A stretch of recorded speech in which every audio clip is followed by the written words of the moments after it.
horror with Wolf and a Mummy.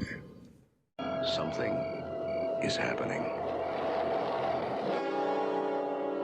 Something terrible. And we're back with True Horror with Wolf and a Mummy. Where every week we fill your brain full of interesting horror facts and true crime. And I'm Wolf Turner, horror director, as well as horror film connoisseur. I am your host, the Mummy, a former scream queen and counselor turned mummy. And don't forget to stay until the end. This week, our true crime story is amazing. I cannot wait to talk about it. It has infidelity, it has murder mystery, it has paranormal events, it has a Batman. So it has just got everything all happening in the Batman.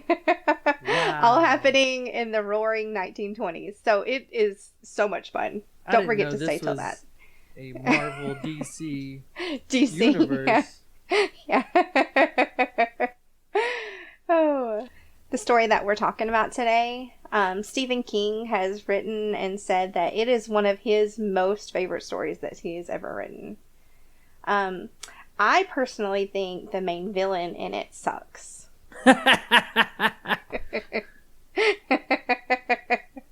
So what story are we talking about today? What movie are we talking about today, Wolf? We're talking about not just any movie. We're not talking about some normal average horror movie. We're talking about the best damn vampire movie ever made. My favorite movie, Salem's Lot. Oh, love Salem's Lot. It is so good. For all you ghouls and gals out there that has never seen the 1979 Salem's Lot, this film is about successful writer Ben, who returns to his hometown, Jerusalem's Lot, Salem's Lot for short. He's expecting to write a new novel about the Marston house. Ben believes that the manor is an evil house that attracts evil men, since the place has so many tragic stories. And Ben saw a ghostly creature inside the house when he was 10 years old. Ben finds that the Marston house has just been rented to antique dealers Richard K. Starker and his partner, Kurt Barlow, that is permanently traveling. Ben meets the divorced teacher, Susan, that is living with her parents, and they have a love affair. Ben also gets close to the father of Dr. Bill Norton and his former school teacher Jason. When people start to die, Ben believes that the Starker's partner is a vampire, but how to convince his friends that he's just not crazy and that he tells the truth? This film taught me how you can make a cross out of anything, and no matter what your dreams are, you can always pursue them. And it also taught me every small town has a secret. Some a little bit bigger than others. Who knows, maybe your town has a vampire. And if you're hunting vampires, you always need an outdoor Jeep for any off-roading you may need. It teaches you never to open up a window for your friends when you live on a second or third floor. And lastly, not all vampires shine with beauty. I feel like every time we do this podcast, I'm like, this is my favorite movie. I'm so excited. It's the best movie ever. But no, I'm serious. This and Evil Dead is like, they go back and forth, but I think Salem's Lot always takes the cake. It's just insane. It is hard to have that as your favorite movie because when you talk to someone about Salem's Lot and they're like, what's your favorite movie? And I'm like, oh, it's Salem's Lot. And they're like, oh, I love that movie. I love baseball and the children and the dog. And I'm like, no. Oh my gosh, you're killing me, Smalls. Oh my gosh. With vampires. Oh my god. What's your favorite movie? Oh, it's this 1979 TV movie. It's not even this like debut theatrical release. Right. And at the time was like a fairly unknown writer. Tell us a little bit about this unknown writer. When Stephen King wrote this, he was only 28 years old, and he was still a high school teacher. So, he wrote it because he had seen Dracula and thought, what if, because at the time, most of the stories about Dracula were period pieces and, it was just the typical Dracula. But he thought, what if we took Dracula and we brought him to America? Like, that would be awesome. And so he was talking to his wife about it, and he was like, what do you think? And she was like, I think he would get hit by a car when he got out, and he was like, oh yeah, you're right. And he just kept thinking about it. He was like, yeah, but what if Dracula came to like a small town? Stephen King loves his small towns.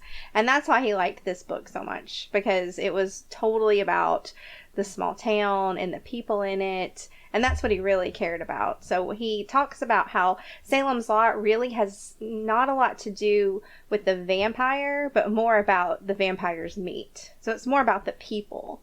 And that's why it's titled Salem's Lot and not, Bartow's evilness or something. I don't know.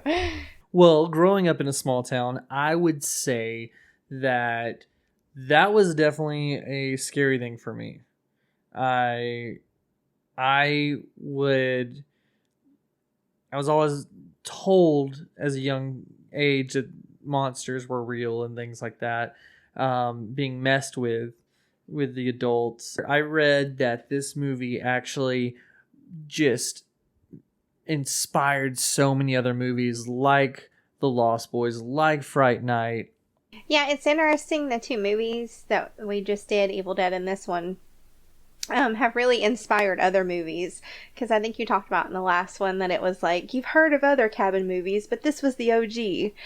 This is the OG vampire movie. This is the one that, changed, Dracula from being, in this castle in an unknown place to like, Dracula can be in your backyard. And that was what terrified people so much, was just like, oh, this can really happen. And they kind of made it seem more like vampirism was a virus more than just a, something, that could never happen. So he really made it like hit home for a lot of people.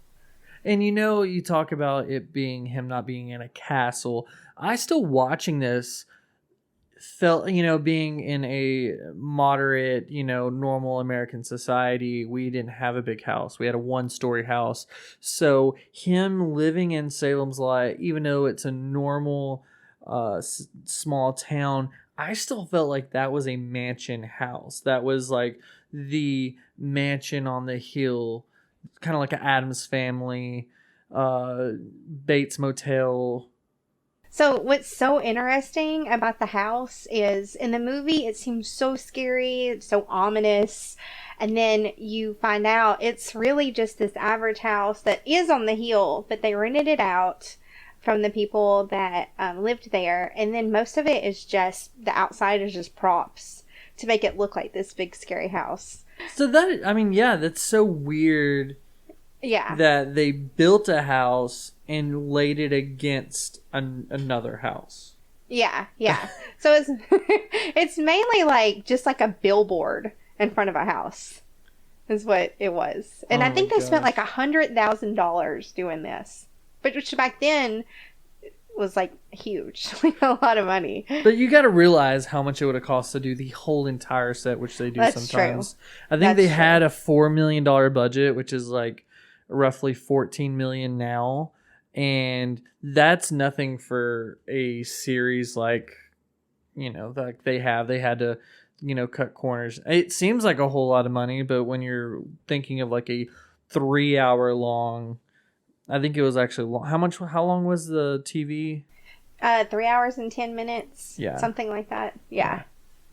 Which in itself is like, wow, and that, I think that's why I love it so much, because normally when you have books that are made into movies, they cram it down into 2 hours, but there was just so many different plot lines going in this movie, so that they had it as a 3-hour movie is like, oh, I like that a lot. Speaking of the house scenes in the house, so my favorite line in it is when they're discussing how evil things can attract evil people. That was so intriguing to me. I was just blown away that I never read the book. I don't know if that's in the book. I'm not a book reader. And I truly 100% believe that. And which makes me think, like, is this movie more of a vampire movie or a haunted house movie? Because in it, they do talk about how there's a, Susan's dad talked about how in the house he saw the original owner's ghost. The original owner was like an evil man, and they allude to like he had molested children and he was just awful, and then he commits suicide, and then his ghost is seen. So the house already started off with like evil things happening in it. And Ben goes back because of the house. So is it a haunted house movie? Is it a vampire movie? So they see there's a scene in it. He talks about how he sees the man hanging. What would you do if you saw someone dead? You always ask me the hardest questions that I'm not prepared for. Like, that's the best time to answer them. Those are the real answers. What would I do if I saw somebody hanging? I would have a panic attack and throw up. Okay, yeah, so you have a panic attack, you throw up, then it's gone. Now what? Okay. Then I call my family and a priest and move to another state. I love that you don't call the police. Like, that's not even, there's a dead body. Police, nope. No way. Priest, first speed dial right now. Well, I mean, because the police are going to be like, okay, you're going to stay in the mental hospital. We're going to admit you for at least 3 days. And yeah, no. I mean, I know when it comes to paranormal that you do not involve the police. Like, you involve everybody else but the police. Yeah, that's the one thing you learned, isn't it? Okay, what I want to talk about is this month is August. And to me, it's my favorite month. It's my birthday month. On my birthday, August 27th, I like to decorate for Halloween. Like, that's just when I start decorating. I'm like, okay, it's Halloween season now officially. And to find out that this month in China is the month that they believe, I think August 8th is when they believe the gates of hell open up and ghosts can, wander around your house and the world. And it happens for 1 month. That's creepy. Just terrifying. Yeah, I don't know if anybody Why would else they do knew that to themselves? I know, like a whole month. At least, in the Celtic, belief that it's just like one night. Give themselves a month. Friday the 13th, not a whole Friday the 31 months. Yeah. 31 days in a month.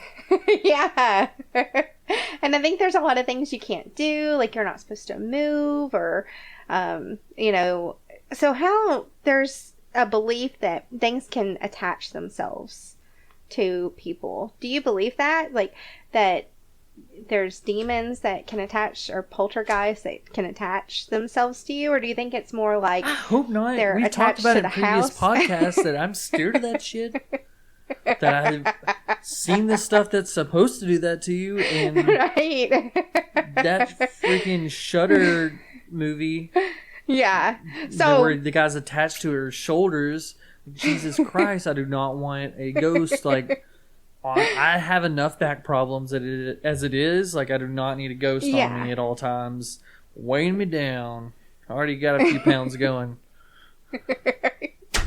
funny. Let me tell you what happened in our house the other night, because it was super creepy. Tell me all about it. Okay, so the day that I found out that the gates of hell have opened up and ghosts can get in your house, some freaky stuff started going on here. Well, freaky stuff already happens at this house that we live in currently right now, and I know you've heard it, so I'm not the only one, but I was asleep in my bedroom and with my 2 kids in there, and my husband came up and was like, "Oh, I heard y'all come down the stairs. What's going on?" And we were like dead to the world asleep. And I was like, "No, nobody came down the stairs." And he was like, "Oh, okay. That's weird, but we're used to that. That's completely normal in this house. Happens all the time." But then we go to sleep, and our temperature gauge, if you touch it, it like illuminates and lights up the room. So we lay down and we hear a noise, and then the temperature gauge door opens and the room illuminates and lights up. And then we both just look at each other and laugh, and we're just like, there's that ghost, you know? And it was just kind of like, gosh. Yeah, it was terrifying. Like, I mean, nothing bad's ever happened, but yeah, that was the creepiest thing ever. Because, like, you saw it open. You saw the light. Like, nobody was in there. You know what I mean? Like, oh, yeah. I don't know.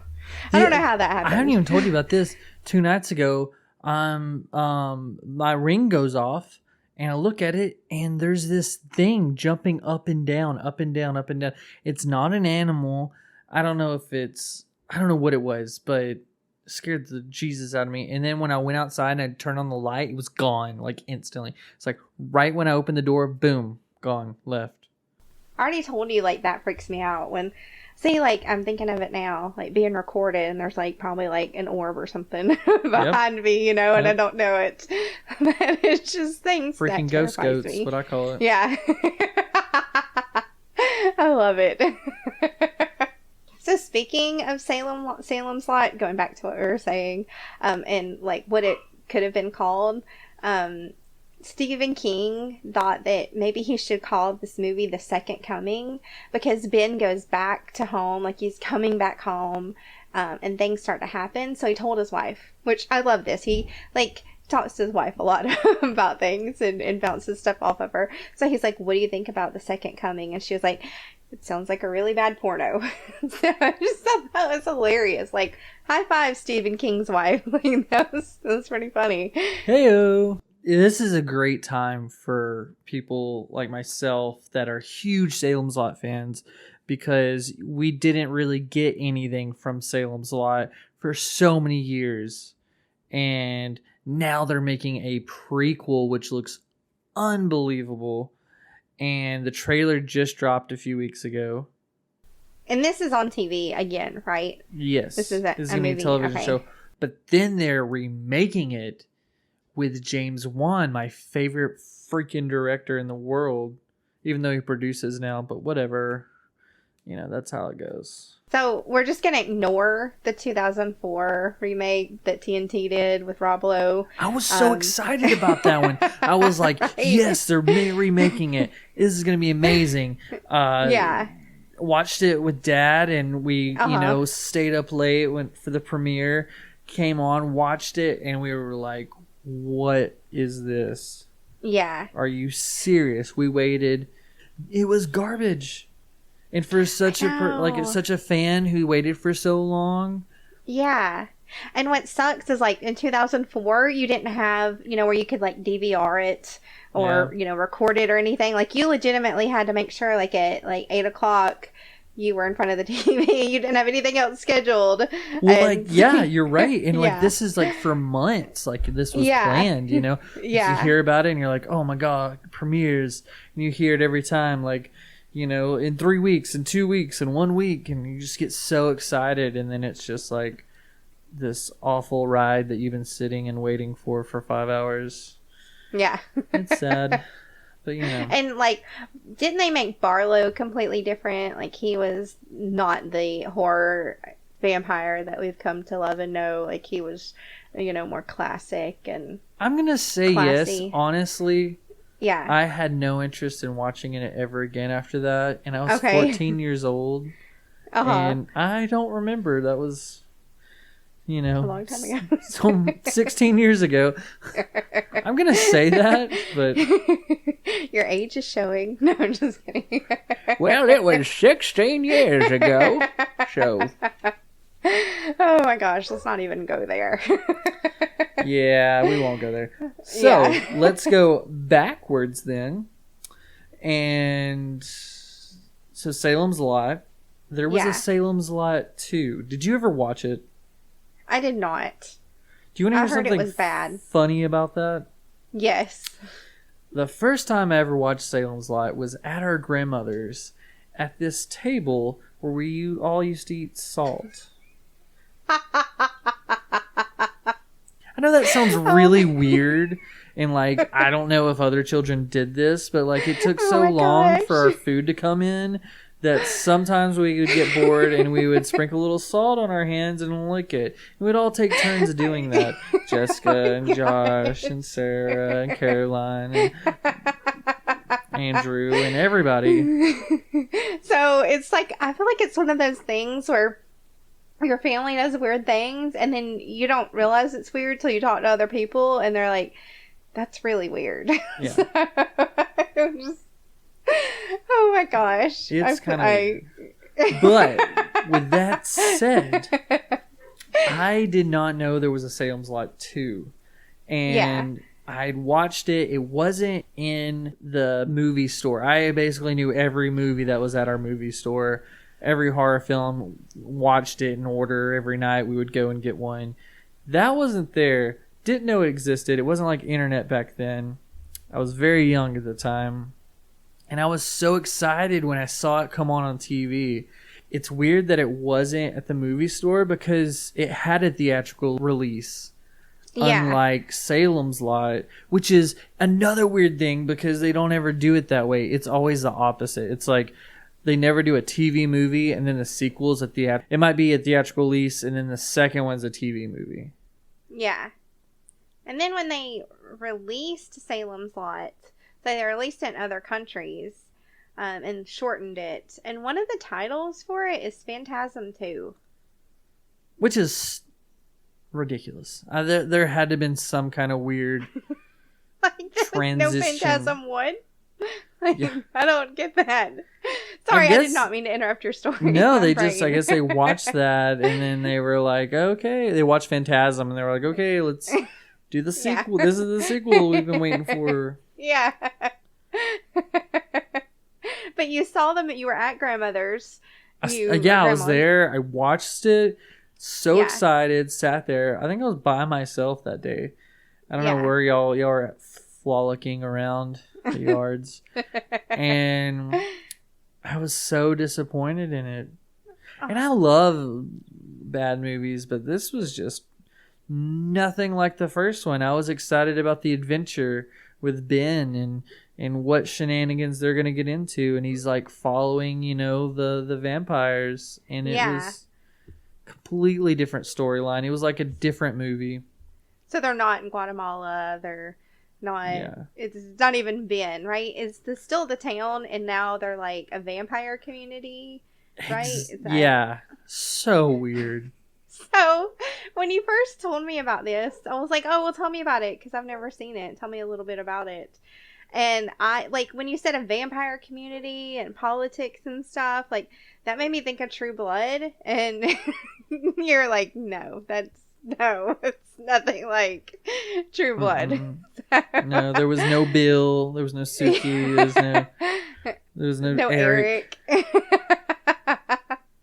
Speaking of Eric, his brother played Pennywise, right? And a lot of people think that Pennywise is the vampire, right?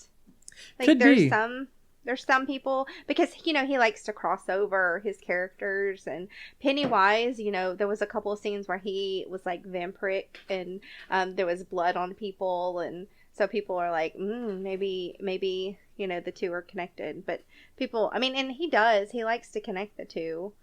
In the Dark Towers, I think there's some nuns in it that are vampires, which I always thought was interesting. And then that made me think of New Orleans when we went and heard about the nuns there. It's always like creeped me out. As a kid, I thought this was the most amazing thing in the world. It's like basically some kind of, it's like a vampire repellent. And that's what I always thought it was. Yeah, it's so cool because I feel like I would give it to my friends and be like, oh, this was handed down from generations to generations in our family. And just my great aunt gave it to me. But to me, it was like, this is through the family. And it's cool because I'd hand it to them and they'd be like, oh, yeah, it's just a cross. But if you pull him out, it's a secret compartment that opens up. You can put this here, the cross up. It's got holy water. It's got candles. It's got prayers. You put the candles here. You got the holy water there. You're freaking set.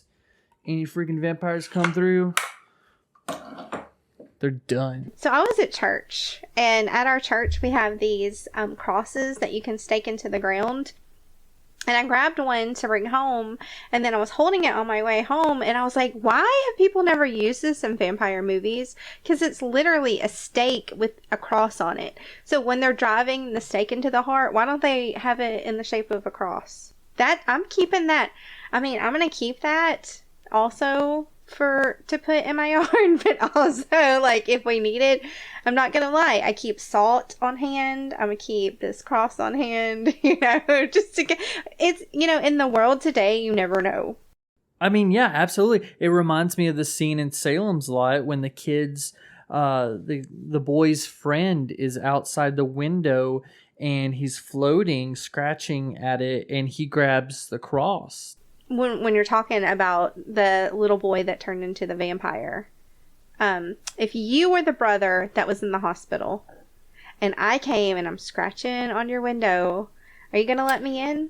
Are you gonna... That is a very good question, Kim. I love that you asked that because I have a lot of questions, and I feel like if you were a vampire, you would 100% be there to not eat me, because I feel like you would do that to someone else. It's like to be like, yo, Right. this stuff's like the bomb. Like, come check it out. I'm freaking floating. Right.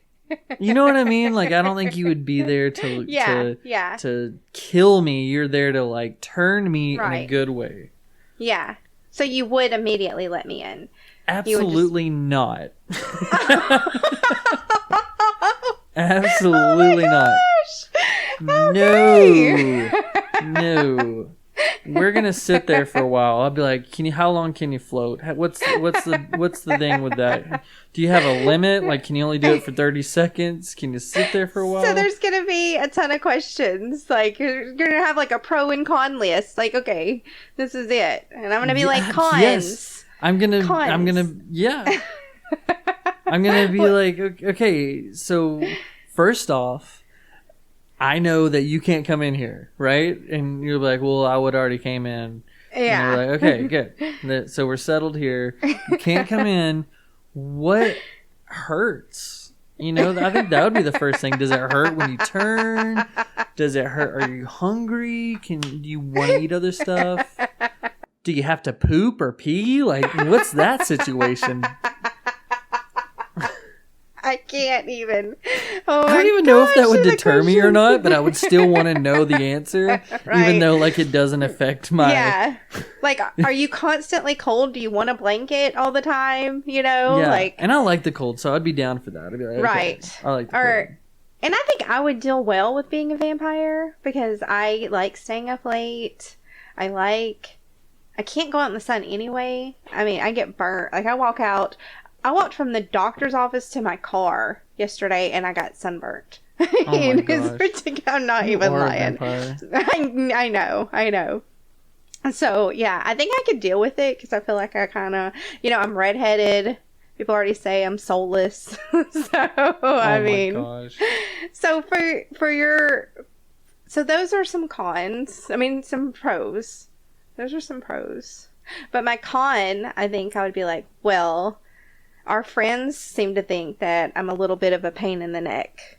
Heyo. That's true. Yeah. That's true. You totally become a douchebag when you're a vampire. Everyone knows that. So, would you turn Banjo if you became a vampire? Would you turn him, or? I would turn Banjo. I need a hellhound. Yeah, absolutely. You know what I mean? Yes, I agree. I would you turn your children? I would turn Sebastian. Oh my God, Sabubu. Sebastian is dog. My 15-year-old little Yorkie that is just, he's a little old grumpy man now. So to say he's a hellhound would be... Oh my God. Yeah, he's already a little grumpy hellhound. What would he be? I don't know.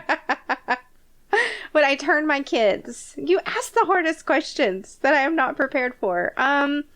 I would turn them, but not at this age, because Interview with a Vampire taught me that little kids don't need to be vampires. So I would at least let them be like legal age so they could drive They could rent a car. They could drink. You know. Do you feel safe having your children in your house while you're a blood-sucking vampire, while you wait 16 years for them to change to that age? I feel like they would be safer than anything. Like, you know, like I don't feel like I would attack them, and I would keep other people from attacking them. So if somebody invaded our house, boom, mama's gonna suck their blood, you know? So I see no bad things in that. All right.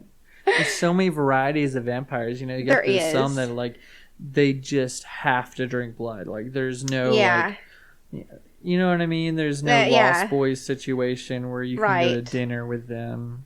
Yeah. Things like that. And I always wonder, like with werewolves too, because some werewolves are self-aware when they're become a werewolf, and then some aren't, you know? Yeah. Because it seemed like in Silver Bullet, like he was self-aware, like he knew who, because he was, you know, he attacked certain people. So Barlow, when it comes to him, I feel like he, like, really was methodical in who he attacked, because, you know, when the couple was having the affair, he attacked the man, the real estate agent, and, like, that was smart of him. And even though he's very smart, I think he's a jerk, because I think he's incapable of self-reflection. Oh, I see what you're doing there. But I'll say something about our vampire man, Duderino. A lot of people had questions.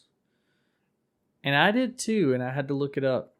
When you cannot invite the vampires in, when the friend and brother comes to the windows, they're not allowed in.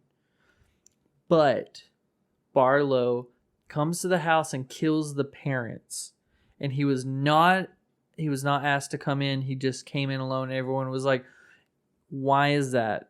And Stephen King says it's because he is the lead head vampire. He is not stopped by these small little level rules that normal vampires apply to. That's scary. That's creepy. So if he doesn't have these rules that other vampires have because he's the head vampire, like, what the heck? I didn't even know any of that, and I didn't think about that. But that's terrifying. Like, at least when I think about vampires, I'm like, oh, I can have my cross, I can have my garlic, I can have my mirror. It's not going to stop them, but I don't know why I even said that. It reminds me of the movie Vampires. The only thing that kills him is daylight, and this cross is the only thing that can, if he gets it, he's invincible. He's unstoppable. Yeah. Which reminds me of Barlow. Oh, he's he's disgusting looking. And then they talk. I love him. Yeah. You know, people are always scared of the window scene, but no, he is the scariest thing about this. That's what makes it my favorite vampire movie, is because of the way he is and the way he looks. It's so, like, original. It's not this, you know, good looking Brad Pitt, Tom Cruise vampire. This thing is like, Jesus Christ, like, you've seen better days, bro. I think the window scene is just because it's like the little boy's so innocent and then yet so terrifying, and that oxymoron again of like, oh god. But no, I agree. True. Like Barlow, I agree. Barlow is just disgusting. Children are scary in general. Yeah. And that scene, they didn't use wires for that special effect. They used a crane, which was interesting. Oh gosh. I didn't know that. But that's why we watch the show, to learn these things. Yep. So Barlow, I mean, he was disgusting looking, and the makeup though that they did on him, it took so long and it was so hard to do, and it was just the lights and the camera. I'm sure you know, like filming. I didn't realize like how quickly it just like tears stuff up, you know, it just like heats it up, and his makeup would just be cracking, and so they were just constantly redoing his makeup. I think it was every take. Oh, every single take, which I don't know if you know, like there could be a bunch of takes. Stanley Kubrick made Tom Cruise shut the same door 100 times. Oh god. You know they were nominated for an Emmy for that makeup. No, I did not. Yep. Oh my gosh. Yep. Yeah, that's freaking awesome. I love that. Another thing that I love about this movie is the cinematographer was also worked on Return of the Living Dead. Really? And George A. Romero was actually connected to this film. I did not know that. Yeah, I think he was. I think he was gonna direct it, but then he didn't want it to be part of it. When it became a TV movie, he didn't feel like that was the right route. Yeah, because that would be a lot more restrictions. And so every week, and this is not an official thing we do, but we just tend to kind of go into Turner Talk, where we talk about the Turner family or our childhood and the adventures that we have had. So I'm just gonna do it again because I like it and it's fun. And if you didn't already know, me and Wolf are brother and sister, so it's just fun to go back to our childhood. And I was talking to one of our cousins this week. We have a lot of cousins, and they are amazing. So, my cousin Emily and I and her mom were talking this week. And you had brought up this point earlier, and I thought it was an amazing point about how houses might bring evil, like attract evil. And they were telling me about their house, which we went to 100 times growing up. And at their house, they've had, I think, 10 to 15 wrecks in their yard, and numerous people die in their yard. And also, at that same time, weird stuff going on in their house. And so she was like saying, it's almost like there's this thing, bringing this evil, because, I would assume, to me, wrecks are evil, bringing this here. And so I thought that was, like, really interesting. What are your thoughts on that? I don't know how I feel about it. I'm honestly trying to think about it, and I think it's possible. Okay, I might be misquoting, but I think she also brought up Indian burial grounds. So say there is an Indian burial ground there of some, sacramental place. And then that's bringing in all the bad things happening, all the wrecks and the deaths and stuff. Man, I totally believe in things like that. And then the deaths and stuff can make paranormal. I guess so. I guess you're right. If there's opposites attract, magnets, why not some kind of supernatural be a way where they connect in some kind of form, some kind of thing we don't see or feel, but they do. Yeah. So this is my favorite part of the episode, when we talk about the true crime that relates to the movie. So I like to look at it and see, is there any true crime that this movie's based on, or any true crime stories that were similar to events that happened in the movie. And I always found that so fascinating, and like I said, it is my favorite part. Fact or fiction? Oh. No, I'm just kidding. I love that show, though. I did too. That was a great show. Okay, true crime. Let's talk here. Let's talk. The one thing that I think about with true crime is it was cool that Barlow killed a woman that was having an affair, and her husband comes home with a gun. He beats her. This is a good scenario for framing someone else. Is there anything that or are able to find about that that's similar? Okay, so this one was very interesting because I tried to find a case where there was an affair and then a vampire came in and killed the people having the affair. Wait, what? Did you say that there was a real vampire that came in? Well, I tried to find a case like that, and the case I found is not that exact scenario, but it is so freaking interesting. So the story ends mysteriously. Wait. Okay. Tell it like you're at a campfire. Okay. And you're trying to scare children. Okay. Welcome to the Midnight Society. Yes, that's what I was wanting. So, the story ends mysteriously.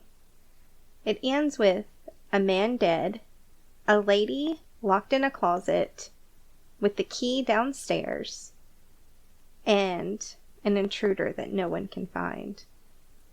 That doesn't sound scary enough in itself. Spooky. But I know. When you start hearing about the events that led up to this, you're like, whoa, what the crap? So we're in the 1920s, and there's a man and a woman who live in their house. They don't have kids. It's just the two of them. And I would say for about 9 years, paranormal stuff keeps happening at their house. I mean, noises, the husband's cigars keep getting moved, like things are just never in the same place. The husband is just freaked out. I mean, this is happening for 9 years, just weird things happening all the time. So after 9 years of just this weird, freaky stuff happening, he tells his wife, okay, we need to move. I don't know if they moved because of the paranormal stuff, but they moved. They're going to move to LA. So they move. And this is where we had talked about earlier. Do things attach to people? Because in this case, maybe. Because they moved to LA, and I'll be darned if the same paranormal stuff wasn't happening again. Noises, things getting moved, like freaky stuff happening. And then there was the murder. Well, how did this happen? I'll tell you how this happened. The man's wife was a sex fiend. That's how it happened. So, her husband was a factory owner. And one day she went down to the factory at 33 years old and saw a young man working on the sewing machines there. A 17-year-old young man. And she was like, I want that. Yes, I'm going to call in and get that ordered to my house. So she calls her husband's factory and she's like, hey, you know that 17-year-old that works there on machines? My sewing machine's broke. So I need him to come fix it. So he came to her house. Now he's 17. It was written that he had not really been around women. He wasn't very socially, just hadn't been experienced in the ways of women. So he went and he started working on her machine. Meanwhile, all she's dressed in is a robe and stockings. And while he's working on the machine, she starts taking the robe and stockings off. And they end up in bed together, sleeping together. Well, they continue their affair, but it's the 1920s. There's no TV. There's no internet. Neighbors are nosy. So they start noticing that the wife is leaving at certain times a day a lot, or there's a man coming to her house at certain times a day, and her husband's starting to get suspicious because people are talking. So she decides, okay, you know what would be great? I will take my lover and just move him into our house. So she talks to him and she's like, hey, do you want to come live in my attic and just be my sex lover? He was like, sounds good to me. So he wanted to be a writer anyway. So during the day, he would clean the house, sweep, do the dishes, do the wife. And then at night, when the husband came home, he would go upstairs. And that continued for 9 years. Meanwhile, the wife isn't only just having an affair with this man, but she had an affair with the milkman, the mailman, the meat delivery man. Oh my God. Yeah. And the man living upstairs had a peephole that he could watch while she, was promiscuous with other people. So, I mean, she was, yeah. So when they moved to LA, the husband, he liked to drink. So one night he was drinking a lot, and when he drank, he got violent. So he started getting violent with the wife, and the lover could hear all this going on and saw him, messing with his lover. And so he came downstairs and shot the husband 3 times. The wife and the lover decided to stage it to make it look like a robbery. And so they named the man upstairs the Batman. And she eventually got caught, but as loose lips sink ships, she told another lover, what happened. And he ended up, telling what happened. But yeah, so it just had all kinds of stuff going on in this true crime story. Jesus Christ. Well, I know. Yeah, vampires are known as Batmans, or Batman. Yeah, I know. I know. That is a good combo. I like how you found that. That's crazy. I know. And how crazy, she was just, getting around town. It's crazy. In the 1920s, I mean, I was like, woo. That's scandalous. Scandalous. Yeah. It's funny that you found this about a killer that they called Batman, because in Salem's Lot, when Barlow goes for his first victim in the film, it's a child in the woods.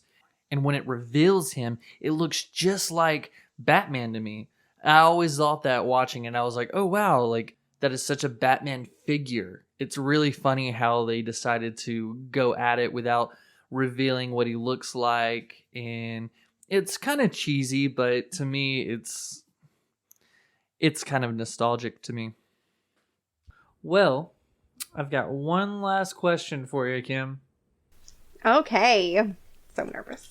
If we were in a town full of vampires, what would be your route to get rid of all of them? What would be my what? My route? Yeah, what would you want to do to get rid of all these vampires? I mean, I like to research.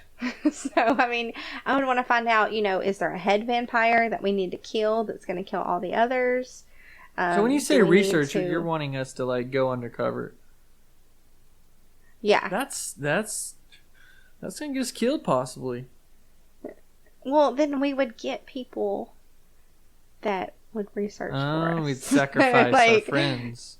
Well, I mean, and I hate to keep referring to True Blood, but there's people that like hang out at like Fangoria, that just like are into that. I'm sure we could find somebody that I was like, hey, you like vampires? Yeah. Like, want to go? You might possibly become one or get eaten. And I mean, you can find people that. That's true. We just have to be careful that they wouldn't give us. Rat us out. Exactly. I know, it's hard. I guess if you didn't want to research, then you just burn it down. I pictured you just being like, what are you talking about? I'm going to become one of them. Yeah, I mean, I'm not going to lie. Vampires are my favorite. My favorite. Favorite. So, I mean, I wouldn't be upset if we became the only thing that would upset me becoming a vampire is like if none of my friends or family were vampires. Yeah. I would not want to live a life where like I saw everybody die and I didn't. Absolutely. But if I could like keep like have my like family be vampires, and I would just like wear y'all down till the point where you're like, fine, I'll be a vampire. So, even if you didn't want to. Well, I loved this. Obviously, this is my favorite film. I think we should come back once the remake comes out and the prequel show, which is already looks amazing. So excited for that one. It's going to be unbelievable. I'm already going to give it 2 thumbs up. And I haven't seen it yet. 2 thumbs up on the trailer. Yeah, the trailer is amazing. It's fantastic. So we should have a episode on probably both. Episode on the remake and episode on the prequel. Yeah. If you're up for it. This was a great episode. I learned a lot. I had a lot of fun. Love talking about. Me too. Just love. I was just going to say, if anybody has any suggestions or wants to hear anything specific about true crimes, or a true crime movie, or any movie that you want to hear us talk about, please comment and let us know. And thank you so much for all the love that we have been getting. We've gotten so many subscribers lately for our new little channel. We are so excited. Thank you so much. Thank you to our friends and family that have been supporting us lately. We have recognized it and we appreciate it and we love you all. We look forward to having you back next time, every Tuesday. True horror with Wolf and a Mommy.